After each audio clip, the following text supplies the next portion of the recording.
Hello everyone, and once again we are doing Integrated 3A. This is the Chapter 1 review over geometric modeling is the name of the chapter. And reminder, I do not stop if I make mistakes. I do not edit these videos, so hopefully there will be no mistakes. But we'll go through and explain these problems the best I can so that in case you have questions, you can look at this video and figure out how to do these problems. So with number 1, it says a map of the state of Montana is approximately rectangle. So a rectangular with a length of 590 miles and the width is 250 miles. So that is our length and width of Montana. Montana has a population of about 990,000, and they want us to find the population density in people per square mile. So we're given the amount of people, we're given miles, so we do not have any conversions to make. We just have to use our formula, which says population density equals population over area. So the population density is what we're trying to find, and it equals the population, or 990,000, divided by the area. So to find the area, you're going to have to multiply the 590 and the 250 together,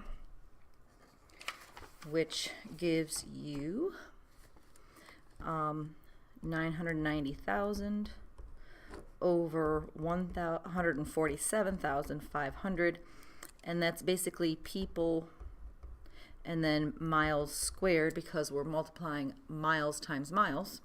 And then when we divide, you want to round to the nearest whole number since we're describing the amount of people, and we want whole people, not partial people. So when we round it to the nearest whole number, we get approximately 7 people per mile squared, or square mile. And that's your answer for number 1. Number 2 is another population density problem. They've given us the amount of people, so that's your population. They tell you they live in a circular region, so that is your area. The population density is 6,480 people per square mile, and they want us to find the radius of the region. So looking at our units of measure, since it's people per square mile, our radius is going to be in terms of miles. We're going to set up our equations similarly to what we did last time. So population density equals population over area. So our population density is 6,480, and that's going to equal our population, which is 860,000, divided by our circular region, which is pi r squared. So at this point, what I had recommended is that you make this a fraction, put it over 1, and then cross multiply. It's just one option. Or another way that I've explained it is multiplying both sides by the pi r squared to get that radius, because we're trying to solve for radius, and we don't like having things that we want to solve for in the denominator, so we could multiply both sides of the equation by the pi r squared to get the radius out of the denominator. So once we do cross multiply, our new equation would be 6480 pi r squared equals 860,000. So that's what we get after we cross multiply. So now what you want to do is, again, we're trying to get the r squared by itself. So since it's being multiplied by the 6480 and the pi, I'm going to divide both sides of the equation by 6480 pi. And again, I'm not going to put this in my calculator until the very end. So what this is saying now, my new equation says that r squared equals 86,000 or 860,000 divided by 6,480 pi. And then I would want to square root both sides of the equation, because I don't want to know what r squared equals, I want to know what r equals. So the square root will cancel the square, And here's where you have to be careful about when you put this in the calculator.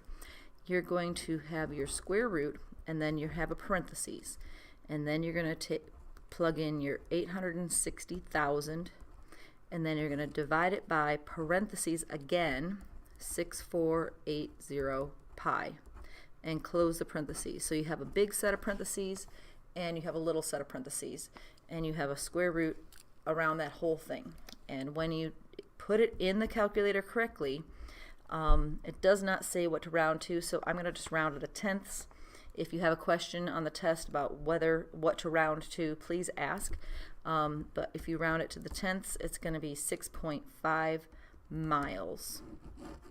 Okay, so that's my answer for number 2. So I know I kind of used some of the space for number 3, but that's all right. We won't need all that space, I don't think, for number 3. All right, so now we're going to move on to number 3. So in number 3, we have basically the density of a feather and the density of a brick. So if you think about density, feathers are going to have a much smaller density than a brick. A brick is going to be much more dense. So the brick is 1.84 grams per cubic centimeter, where the feather is 0.0025 grams per centimeter cubic centimeter. So that is our density. So then you're told that you have 1,000 grams of feathers and you have 1,000 grams of bricks. So you basically have the same amount as far as mass goes. And we think of, even though mass is not the exact same thing as weight, think about weight. If you had 1,000 grams of feathers versus 1,000 grams of bricks, you're not going to need as many bricks as you are feathers to accumulate 1,000 grams of something. So in this we're first of all trying to find the volume of the feathers and the volume of the brick. So in our equation, in our formulas, we had learned that density equals mass over volume.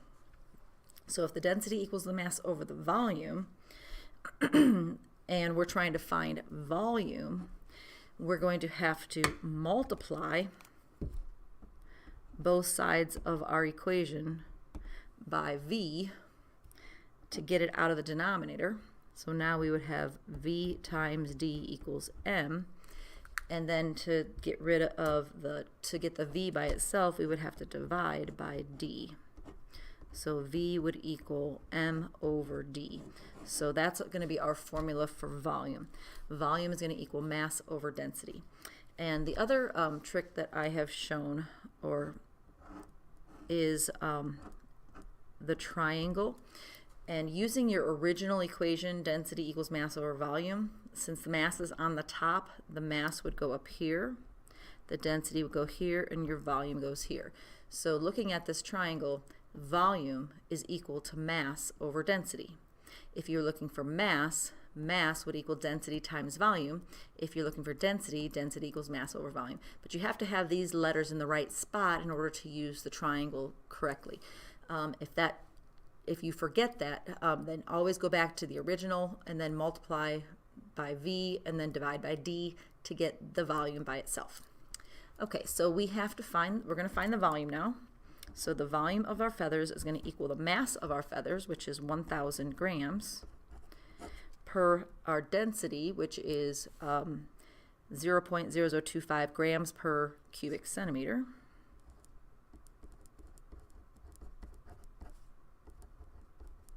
And then when we divide that, we end up getting a volume of 400,000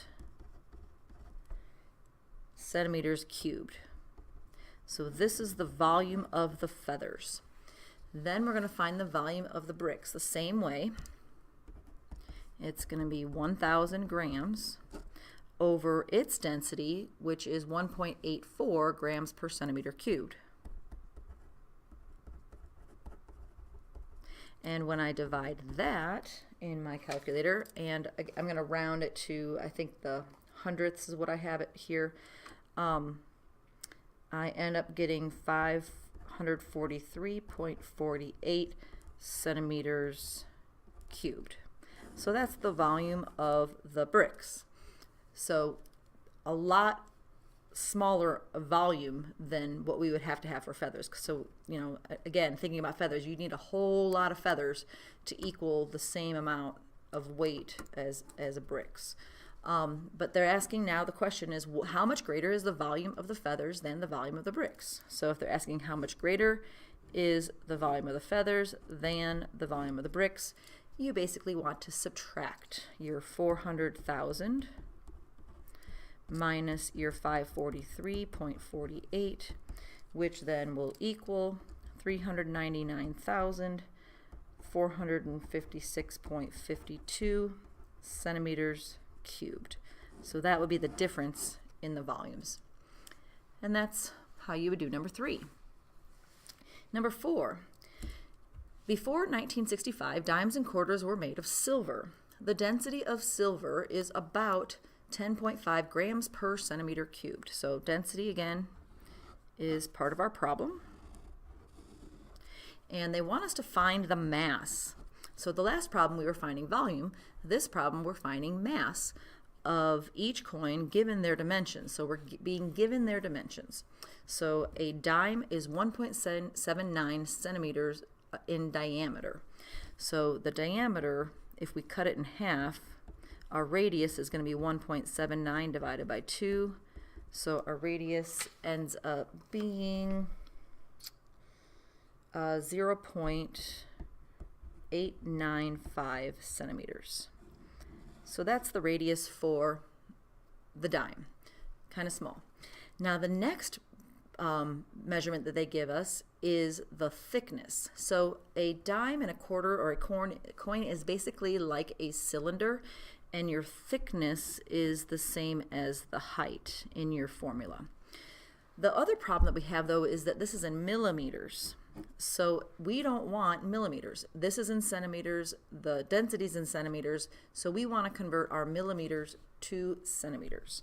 So if we go off to the left here, I'm going to use some space on the side, 1.35 millimeters, and I'm going to use a conversion factor. And I want to get rid of millimeters, so I'm going to put that at the bottom. I want to convert to centimeters, so I put that on the top. And if you look at your conversion sheet, or if you know this, 1 centimeter is equal to 10 millimeters. And then if we multiply across, the millimeters would reduce, so those units would cancel out. And when you multiply across, you get 1.35 centimeters divided by 10. So if I divide the 1.35 by 10, I get 0.135 centimeters. And that's basically going to be my thickness or my height. So now we have to find the, so to find the mass, so mass, if I just do this off to the side, our mass is going to equal our density times our volume. So mass is going to equal density times volume. If you don't know that, then let's go back and look at how we found, if you could look back at your original equation without the multiplying by v. So if we were trying to get mass by itself, well, actually if we multiply by v to both sides, that would cancel out and you'd have mass equals volume times density. So that would be your equation right there for mass. Or you can look at your triangle, mass is on the top, d and v, or density and volume are at the bottom, so mass equals density times volume. So that's the formula we're going to be using for problem number 4. So the density of silver is given, which is 10.5 grams per centimeter cubed, and the volume is going to be our volume equals pi r squared h. So we're going to use these measurements in here. So our mass for the dime is going to equal our density, which is 10.5 grams per centimeter cubed, times I'll put these in parentheses to show you're multiplying, times pi r squared h. So pi r, which is 0.895 centimeters, squared, don't forget to square that radius, and then your height is 0.135 centimeters. So that whole thing is your volume. So pi times 0.895 squared times the 0.135. And then the centimeters cubed that's on the bottom will cancel with the centimeters squared and that centimeters, which will give you centimeters cubed. So really you just have to multiply the 10.5, the pi, the 0.895 squared, and the 0.135. So that will give us our mass for the dime. And when we calculate all of that, we end up getting, and again I'm going to round it to the hundredths, so we end up getting approximately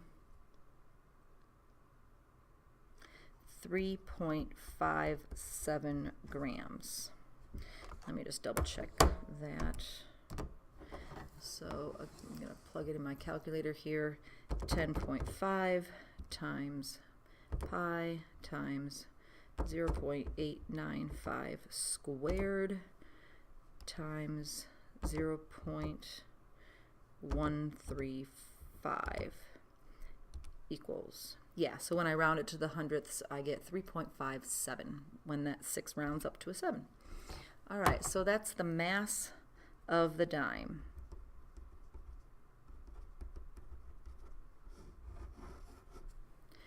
So now we want to find the mass of the quarter. So I'm going to change colors here so we can see the difference between the quarter and the dime.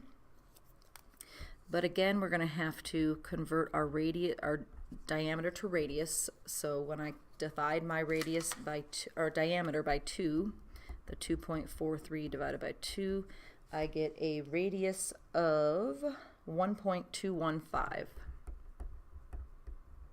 And again, that's centimeters. My thickness, which is the height of my cylinder, is again in terms of millimeters. So the millimeters, 1.75 millimeters, if I put that over 1 and then multiply by my conversion factor, millimeters would go at the bottom, centimeters would go at the top, and there's 1 centimeter for 10 millimeters. So then the millimeters reduce, and then I'm dividing the 1.75 by 10, which will give me 0.175 centimeters. And that's going to be my height. So this is my radius, and this is my height in my volume formula. Again, though, the mass is what we're trying to find. So mass is going to equal the density, which is 10.5 grams per centimeter cubed.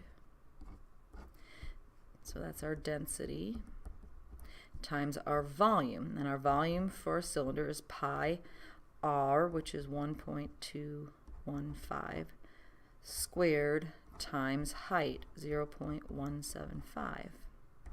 So this whole thing here is the volume. So now when I multiply the 10.5, again, my units of measure, I forgot to put them in here, but the units of measure, the centimeters cubed will reduce with the centimeters cubed there, and then I'll be left with grams. But if you multiply the 10.5, again, I'll do this over here.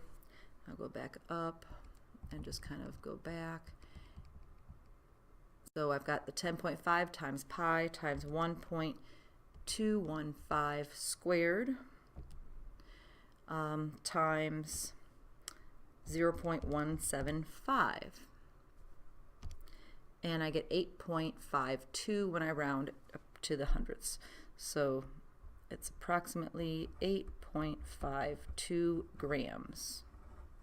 So that is the mass of the quarter. So now that we have the mass of the quarter and we have the mass of the dime, we can then find out how much more mass in grams would the quarter have than the dime.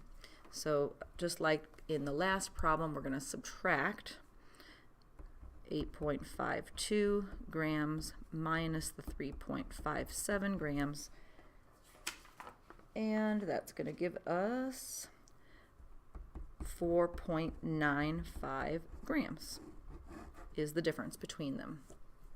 Okay, so that is your mass for a dime, mass for a quarter, and the difference between their masses. Moving on now to problem 5.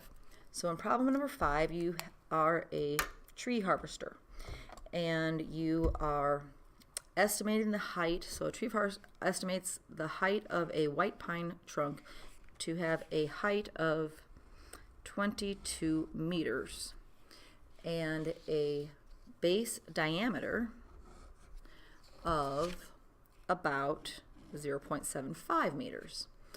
So if you think about the tree trunk, we're going to assume that's the shape of a cylinder. So the volume is going to be pi r squared h again, where our height is 22 meters, but our radius, they're telling us the diameter. So make sure that you read your directions. If you're given the diameter, make sure that you divide that by 2 to get your radius. So half of the 0.75 would be 0.375 meters. And if we look at whether or not we have to convert anything, we have meters here, we have meters here, and our density is in kilograms per cubic meter. They want us to find the mass to the nearest kilogram. So we have meters and kilograms, and that's all we have. So meters is our unit of measure in length, and kilograms is our mass.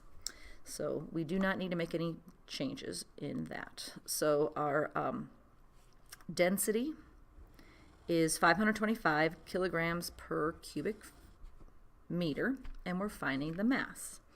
So again, your mass is going to equal the density times your volume. So they've given us our density is 425 kilograms per 1 meter cubed. So you could write it like a fraction like that, or like we did the last problem and just write it horizontally. So that's my density, but then I have to multiply by my volume, which is pi r, which is 0.375 meters. Don't forget to square it. That's one mistake I see a lot of students make on this test. And the height is 22 meters. So again, the meters squared and the meters here will make that meters cubed, which will reduce with the meters there. So the meters cubed and these meters will cancel out, giving you a dimension that's just kilograms. So we just have to multiply 425 by pi by 0.375 squared, and then times 22. But we're rounding to the nearest kilogram. Not a tenth of a kilogram, not a hundredth of a kilogram, a kilogram. So when they say nearest kilogram or nearest gram, you're rounding to the nearest whole number. All right, so now it's just plugging it in the calculator. So let's see, let's put it over here. Hopefully that can be seen better. 425 times pi times 0.375 squared times 22, and we get 4,130.7. So if I round to the nearest kilogram, it will be 4,131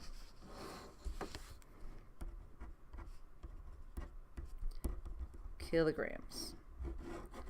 So there is my mass, and that is my answer for number 5. Part A. Part B, we have eliminated that part of the problem, so do not do part B. Just part A. All right, moving on to the next page. So on the next page here, we have problem number 6. It says a conical pile of road salt. So we've seen problems like this. So basically we have a cone, it's a pile of road salt. The diameter is 175 feet, and the slanted height is 100 feet. So if I were to draw a sketch of this,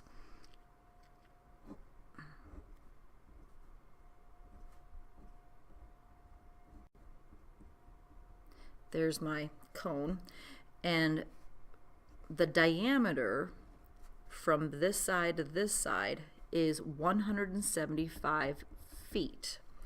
The slanted height, which is this side, is 100 feet. Now, people made mistakes on their quiz with this problem because they didn't put, so when you're given a drawing like this, you need to draw in the right triangle. So from the center of the base out to the end and then up to the top, that is your right triangle that you need to create and you need to draw on your paper. This is the information that's going to be given to you. So to find your radius, you have to divide that 175 by 2. So when you divide the 175 by 2, you get a radius of 87.5 feet. And then when you're trying to find this height here, you're going to have to use the Pythagorean Theorem. And you're going to be saying that h squared plus the 87.5 squared is going to equal the 100 squared. So let's see, where do I'm going to just put this here. So the h squared plus the 87.5 squared is going to equal 100 squared. So the h and the 87.5 are the two legs of the right triangle. The 100 is the hypotenuse. So those two legs squared always equal the hypotenuse squared. So now we're going to subtract your 87.5 squared. And we will have h squared equals 100 squared minus 87.5 squared. But we don't not want to know h squared, we want to find h. So you can put that in the calculator. And so if I take the 100 squared minus the 87.5 squared and hit my equals, it's going to give me 2,343.75. I'm going to use that exact value.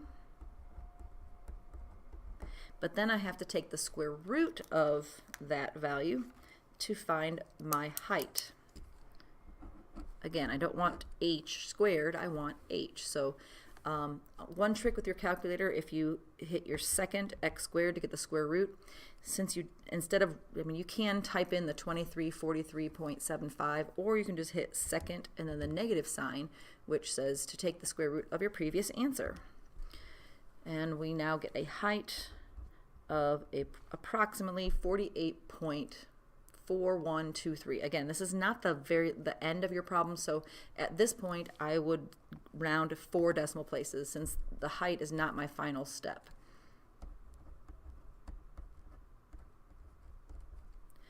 Alright, so that is again in feet. So now that we have our radius and we've got our height, we can now find the volume of the original pile of road salt.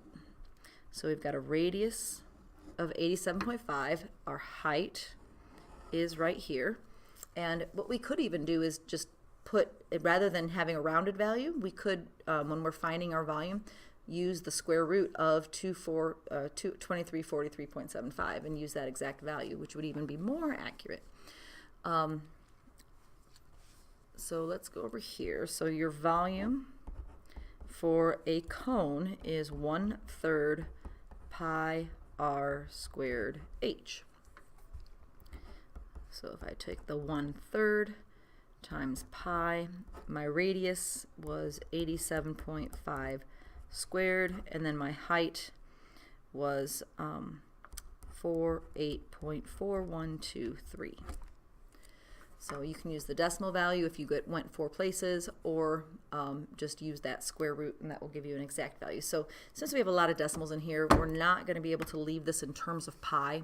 So at this point, I probably would make it a decimal. So my 1/3, I'm going to use 1 ABC3 times pi times 87.5 squared.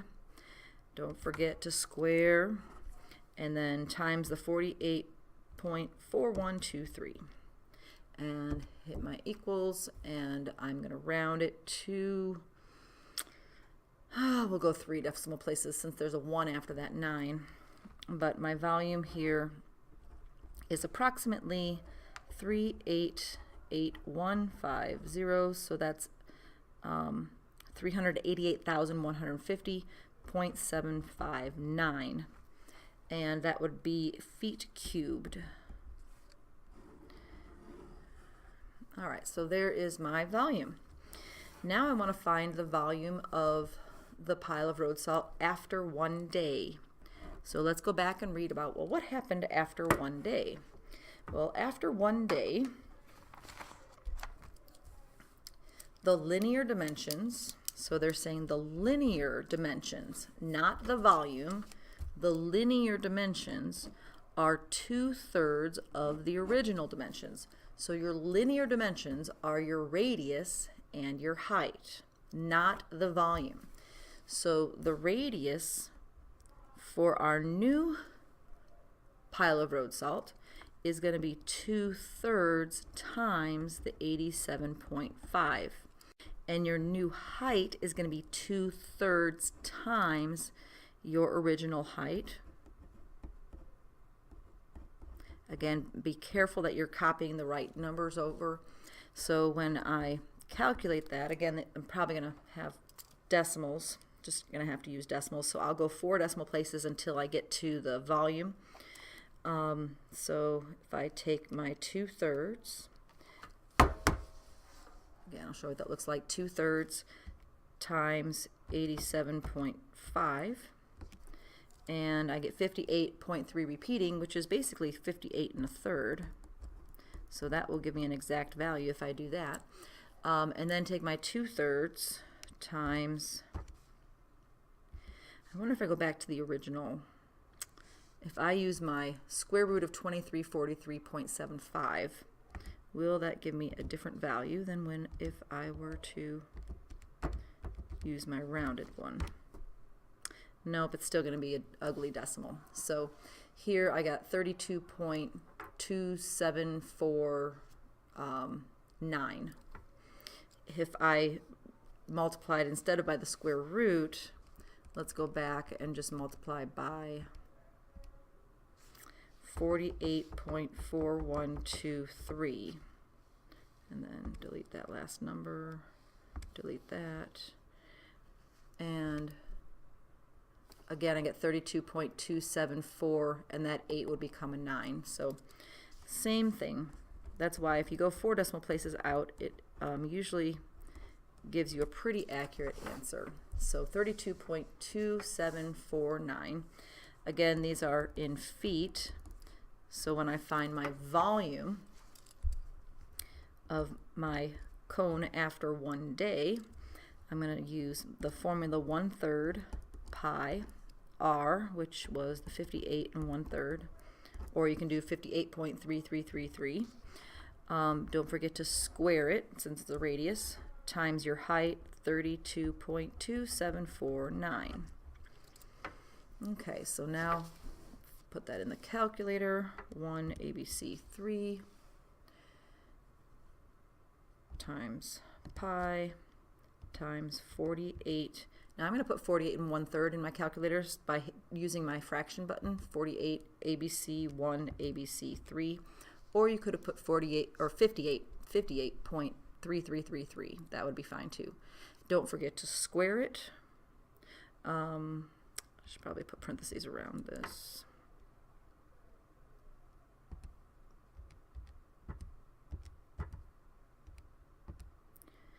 All right, so that I'm squaring that whole 58 1/3, and then times that by the 32.2749, 2749.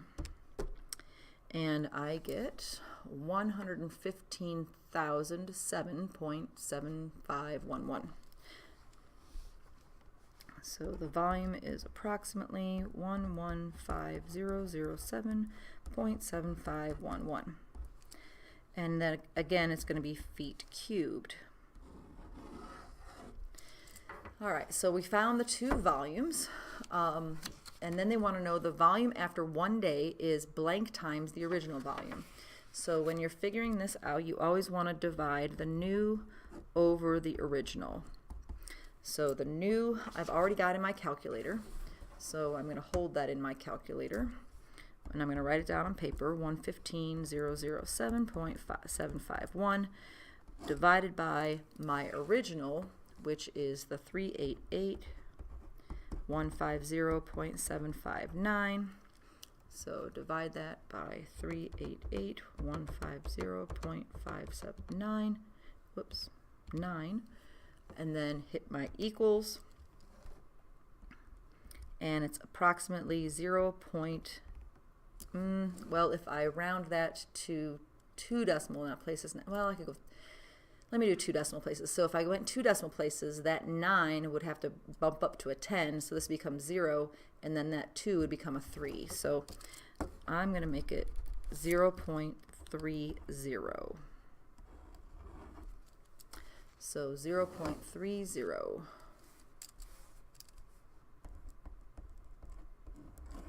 Now on your quiz, I had asked that you make this a fraction. Well, one of the things that we had learned is that if you are changing all of the linear dimensions, that means that our two cones are going to be similar.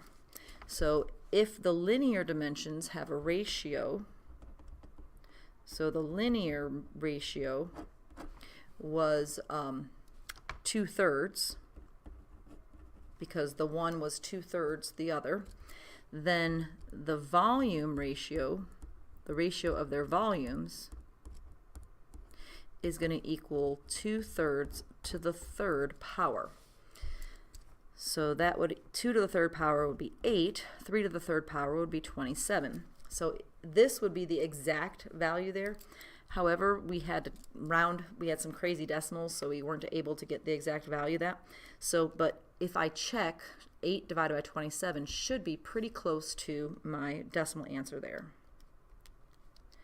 which it is almost exactly what we had a minute ago. We have 0.296, which again we had to round up to the 0.30. So that works out well. Very good. All right, moving on to number 7. So in number 7 we have a square pyramid. And in this square pyramid, they're telling us that each side of the pyramid is 10 inches.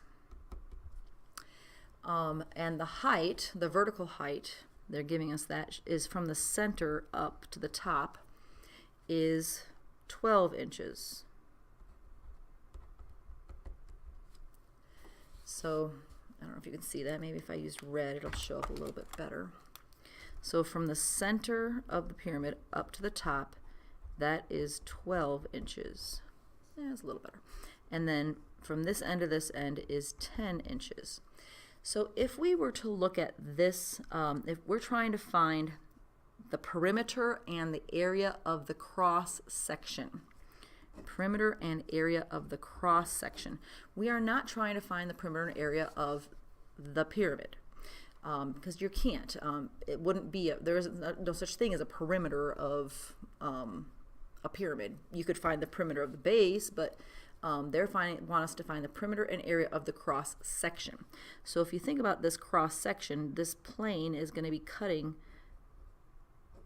this pyramid into a triangle. So I'm going to redraw this triangle so that we're looking at it from the front of it. So if you were to take this triangle out and you were to look at it from the front, from this side to this side would still be 10. So because the length of the square triangle, or the square pyramid was 10 here, the length from this end to that end, from one side to the other, would also be 10. Your height is 12.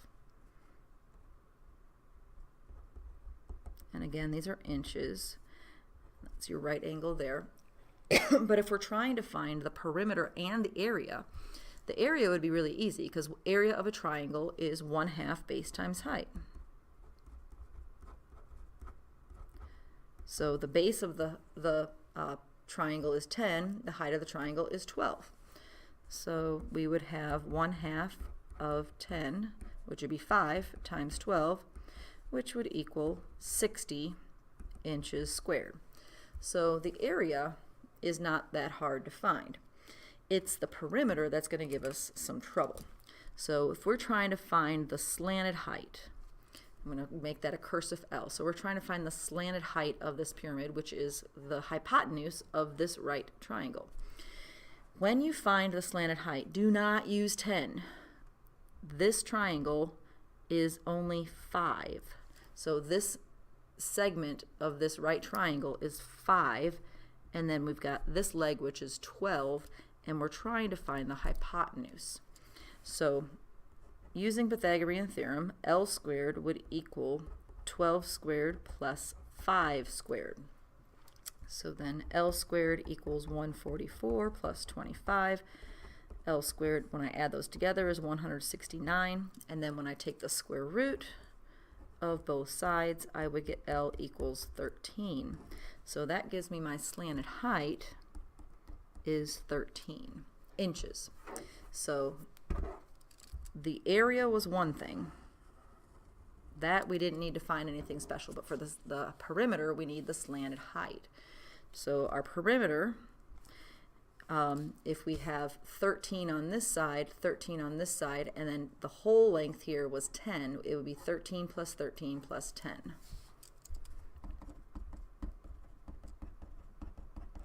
Which would equal 36 inches. Not inches squared or cubed. Perimeter is just a linear dimension, so 36 inches. And then the area we found earlier was 60 inches squared. So that one is inches squared. Okay, so there's number 7. And that was the cross section of it, which is a triangle, and we had to find 13 for our perimeter, but our area, 1/2 base, which is 10, times height, which was 12, gave us 60 inches squared. All right, so that now takes us to number 8.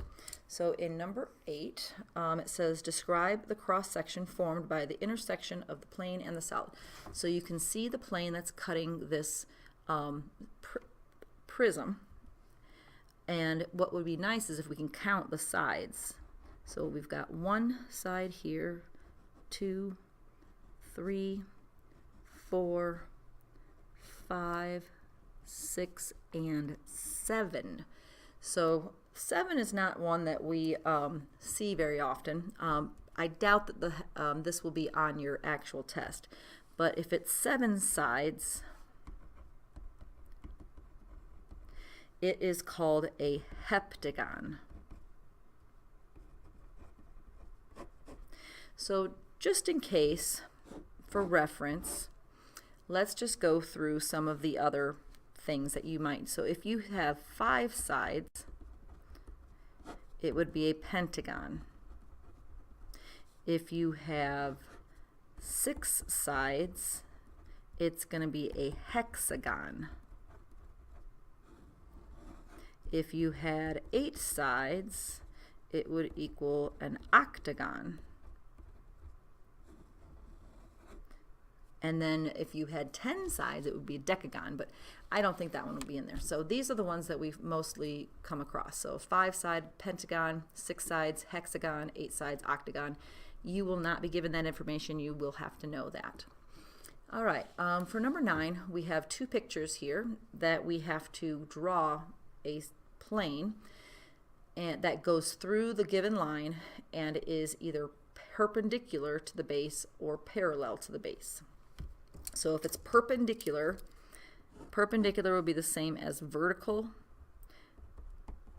to the base, so you're going up and down, but it has to cross this line. So this is going to be one side of the plane that we're cutting through. And then if it's going perpendicular vertically up and down, it's going to cut right there and cut down this way, and then from where this is crossing to that point down there, we would have another connection here.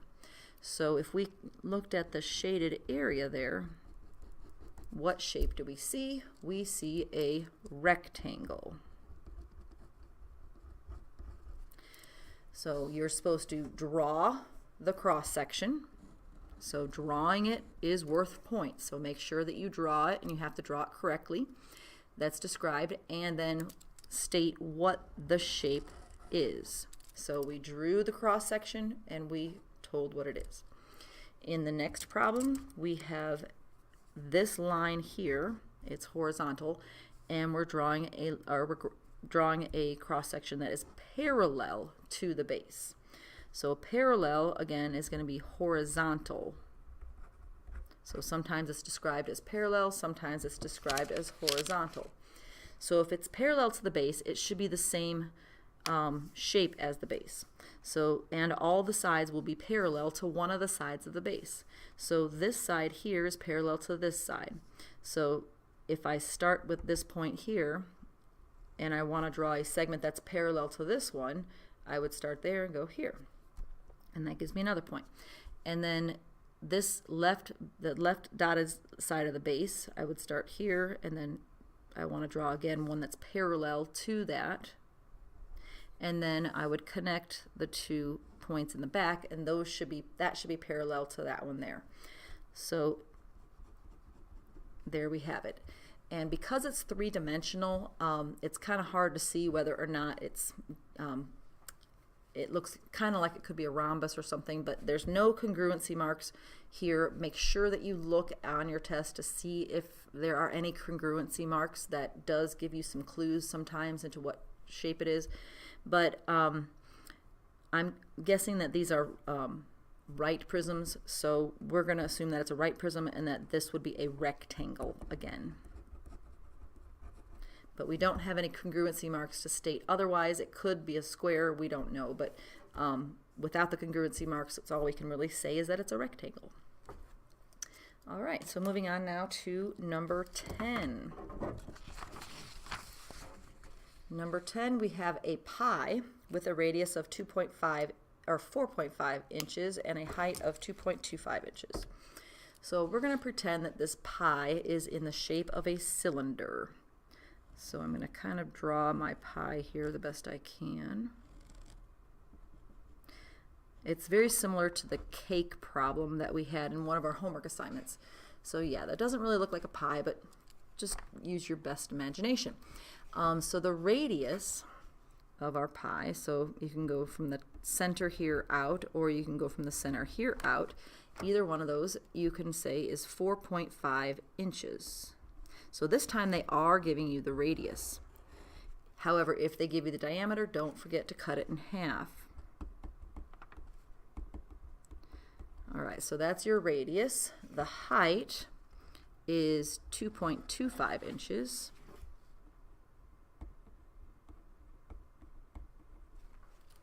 So that's the height there, and you're going to cut the pie vertically, so perpendicular to the base, to make two congruent parts.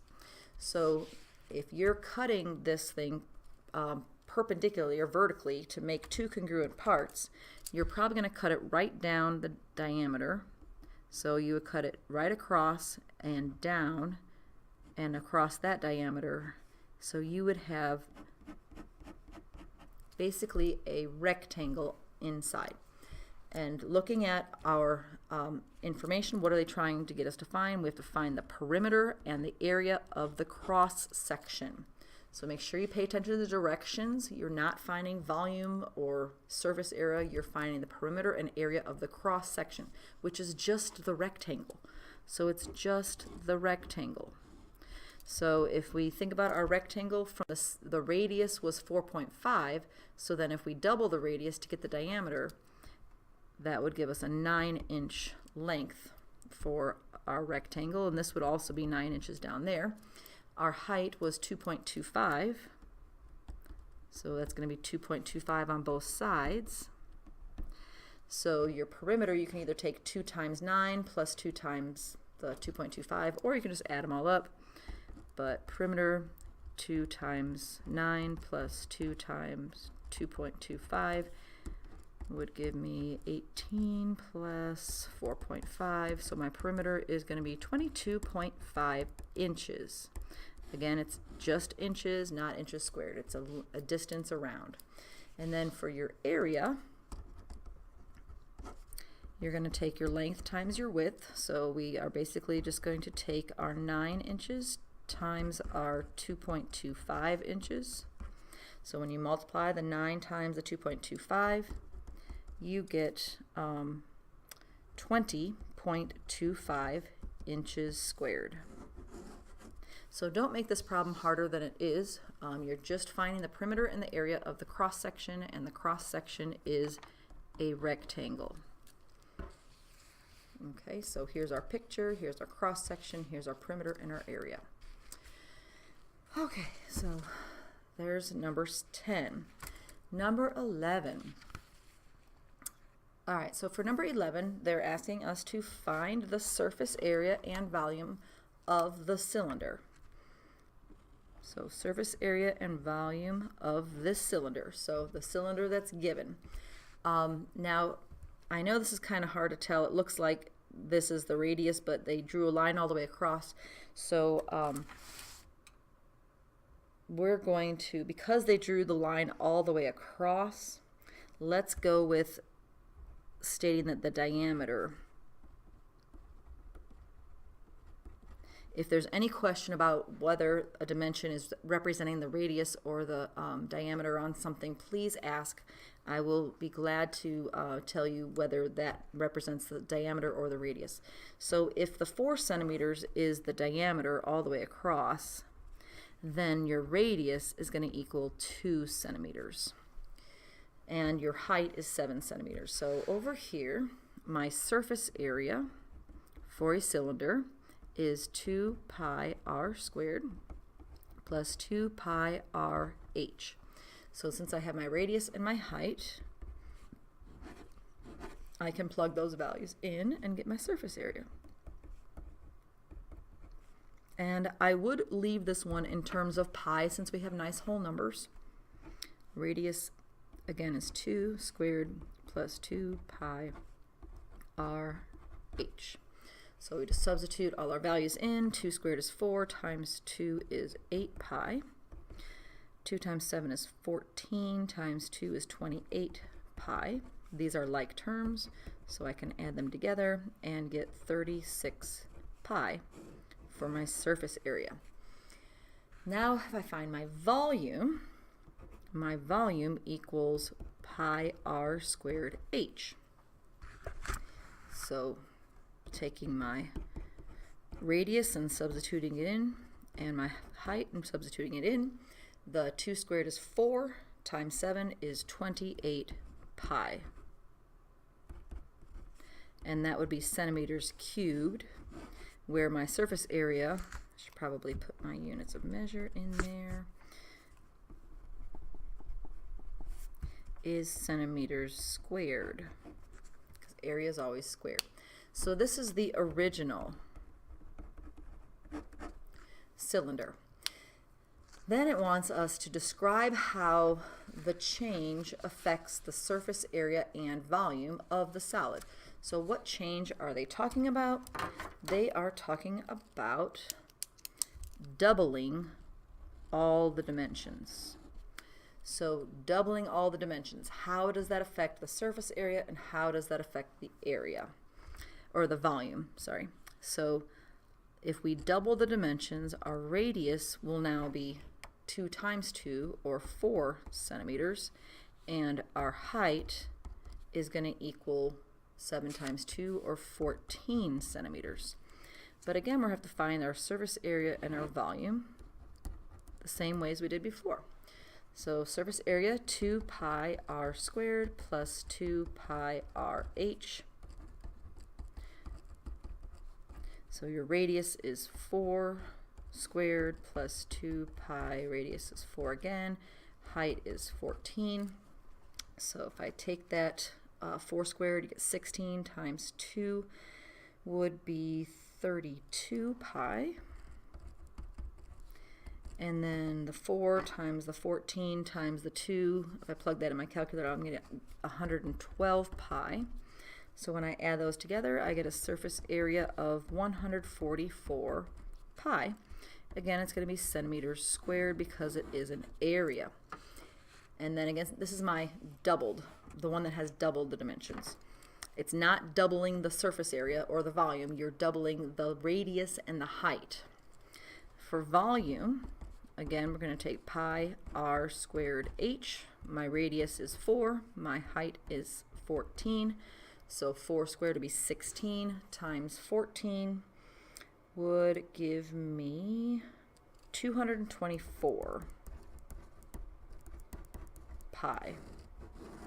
And that would be centimeters cubed.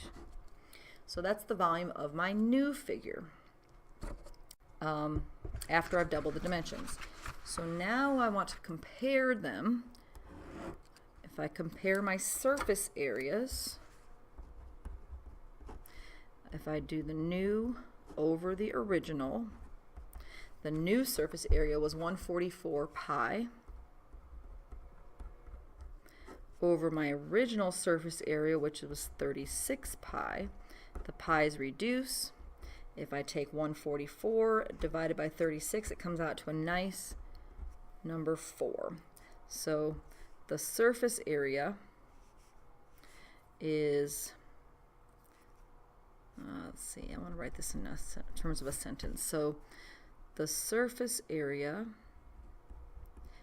is 4 times larger than the original. So that takes care of my surface area.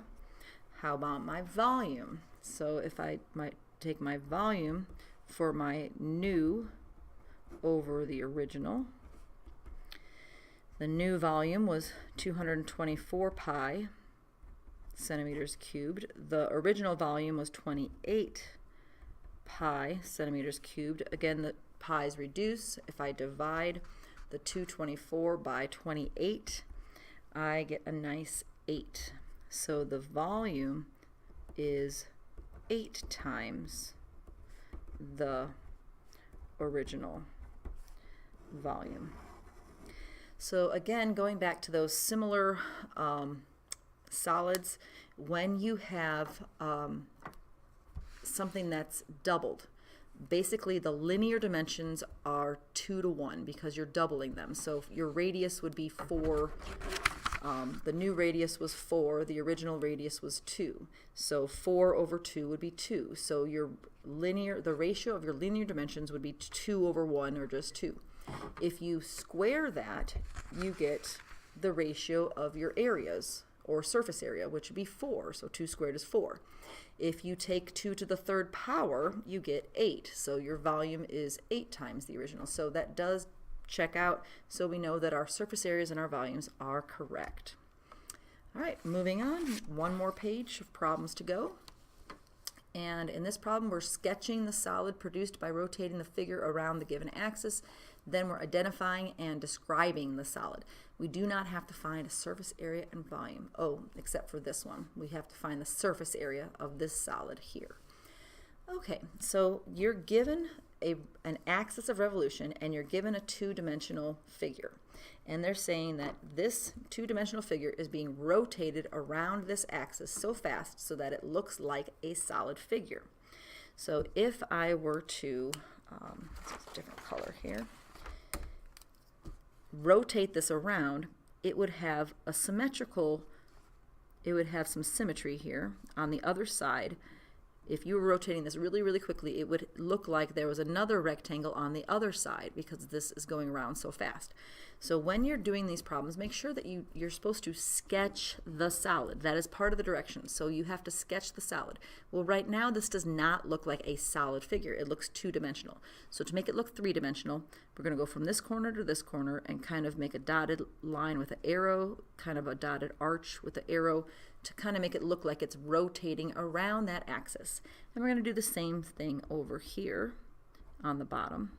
So now it looks a little bit more three-dimensional.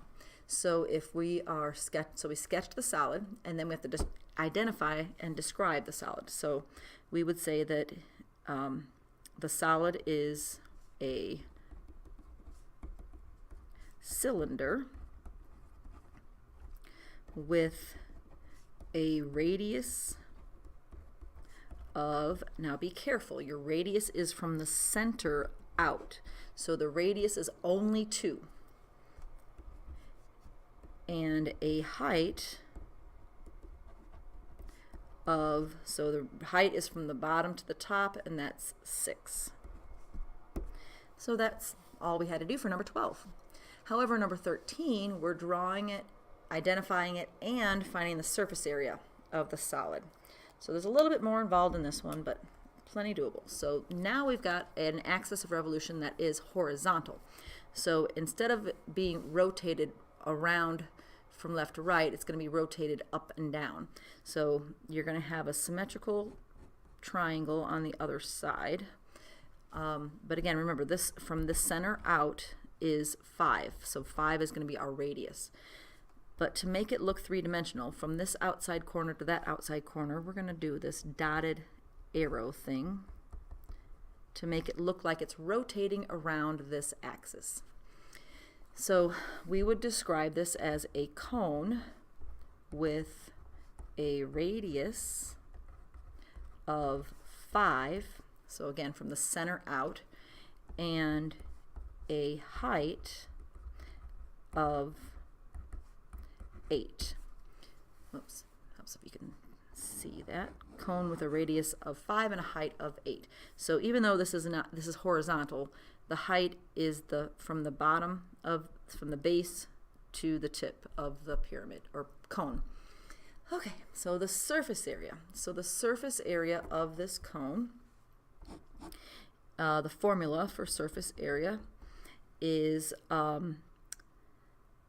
me see.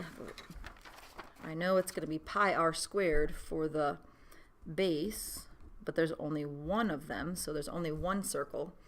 And then plus pi RL. That's what I thought. I just wanted to double check. All right, so pi r squared plus pi RL, where L represents your slanted height again. So that's the hypotenuse of this right triangle. So to find L, we're going to again have to use our Pythagorean theorem. So L is your hypotenuse, so L squared is going to equal 8 squared plus 5 squared. So 8 squared is 64, 5 squared is 25. When we add that together, 89. L squared equals 89. So when we take the square root, we get L equals, and I'm just going to leave it a square root of 89 since I'm going to plug this all in my calculator. I want to be as exact as possible. So pi r, my radius is still going to be 5, squared plus pi r, which is 5, times my slanted height, square root of 89. And then I'm going to put this in the calculator, and I'm going to round to the hundredths. So here we go.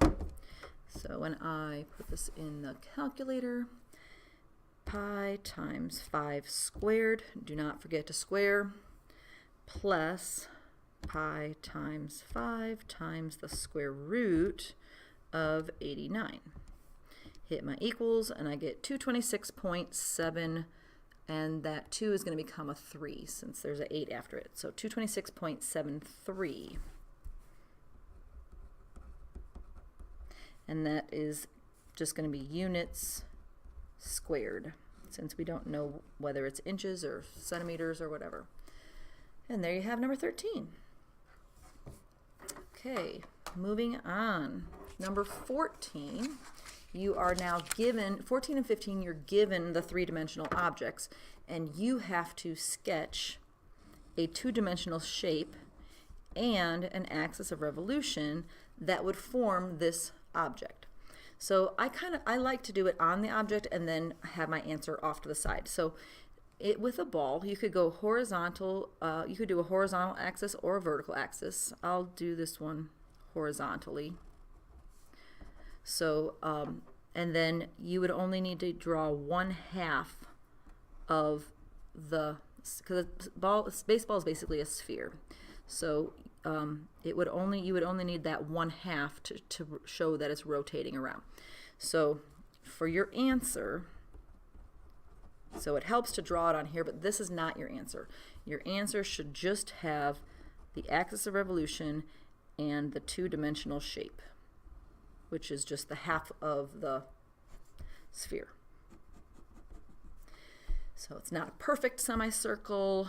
Probably could make it a little bit more round, but anyway, that is what your answer should look like. Okay, so for the light bulb, you cannot have a horizontal axis of revolution because that wouldn't be symmetrical. So the axis of revolution would be down the middle, and then your two-dimensional shape would just be either the right half or the left half. So it would just basically be this part here. So that's just my practice. So when my answer on my answer key or answer sheet would be just my axis of revolution, and then to the best of my ability, I'm going to draw this light bulb. And there you have it. If you want to shade it in, fine. If you don't want to, that's fine. But that is what your answer should look like when you're drawing these objects. All right. Almost done. 2 more to go. So we're sketching and describing the solid that is produced when the region enclosed by the lines x equals 0, y equals 0, and x equals -4, and y equals 2 is rotated around the x-axis. Okay, so we have 4 lines to draw. So x equals 0 is a vertical line that crosses the x-axis at 0. So here's 0 on my x-axis. If it's a vertical line that's crossing the x-axis at 0, it's basically your y-intercept. But the equation of that line is x equals 0. The line y equals 0 is basically your x-axis. It's a horizontal line that crosses the y-axis at 0. So it's going to be the the x-axis. So the x-axis has the equation y equals 0. So even though we call it the x-axis, its equation is y equals 0. That's something you should know and always know. And the y-axis, even though we call it the y-axis, the equation for the y-axis is x equals 0. So now let's draw our other 2 lines. X equals -4. Again, that's going to be a vertical line going through the x-axis at -4. So here's that vertical line, x equals -4. And then y equals 2 is going to be a horizontal line crossing the y-axis at 2. So here's 2 on my y-axis. It's going to go across this way and that way. So the region that is enclosed by our 4 lines is this one here. So it's a rectangle, and it's being rotated around the x-axis. So the x-axis is horizontal, so we're going to be rotating it around this way, which means that this, when I'm rotating it, is going to have another symmetrical rectangle on the other side. So since this one went up 2, here it's going to go down 2 this way. So it's going to rotate around the x-axis, so show that it's rotating. So now you can see what it looks like. It looks like a cylinder with a radius. Now don't forget, your radius is from the center out to the edge, so it's just 2. So from the center to the edge is 2. The height, even though it's horizontal, it's from one base to the other. So from this base to this base, you've got 0 to 4, -4, so your height would be 4. And that's the end of number 16. So hopefully it wasn't so bad. It's just sketching it and then making sure that you get the radius and the height correct. And we've got one more to practice. This time we are going to be sketching the lines x equals 0 and y equals 0 again. So x equals 0 is the y-axis. So the y-axis is x equals 0. Oops. And the x-axis is the equation y equals 0.